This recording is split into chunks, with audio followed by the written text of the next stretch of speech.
at the open. The KBE, take a look at that. That lifted even more, partly because 10-year yields bottomed right at the open and started moving to the upside. So there's your bank ETF, almost was positive. What's going on here? There's your midday sector check. Banks, industrials on the upside. The important thing is we had a nearly 200-point turnaround in the Dow. The important factors, the dollar turned around, started moving up. Bond yields started moving up. Oil rallied off the bottom. You put it all together, it practically went positive. High volume ETFs on a low volume day. We had some very interesting ETFs, very heavy volumes. They're related to mostly financial stocks and they're related to value. Why is that important? Because value is basically a proxy for banks and oil stocks these days.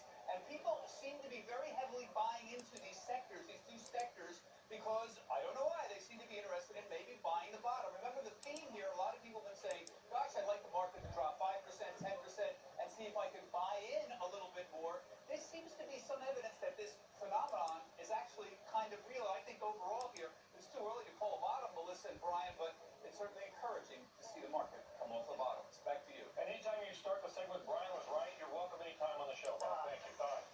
Let's get back to the center of all things financial these days, D.C.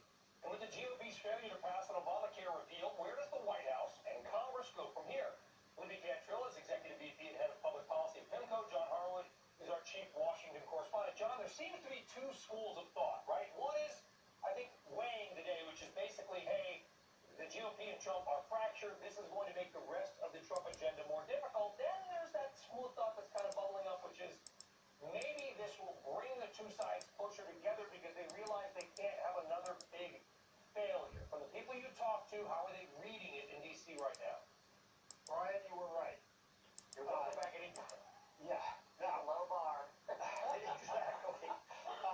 A couple of things on that. First of all, I do think tax reform, not comprehensive tax reform, that's really hard. But cutting taxes isn't as hard. And it's easier than doing healthcare policy. Now, the question is, how do you get over the hurdles that it takes to get to tax cutting? A couple things have to happen. First of all, they need to keep the government open on April the 28th. The spending resolution is going to run out then. That's not going to be easy. They've got to pass a 2018 budget resolution. That's going to be difficult because of where deficits are going. Over $1 trillion on an annual basis within 10 years. It's not going to be easy to get that resolution. And then finally, if they get the budget resolution, then they'll have those reconciliation, faster procedures to getting a tax cut through. They've still got to figure out a way to make it not increase deficits in the long run. That's not easy to do, but I would suspect that at the end of the day, they're going to get that done.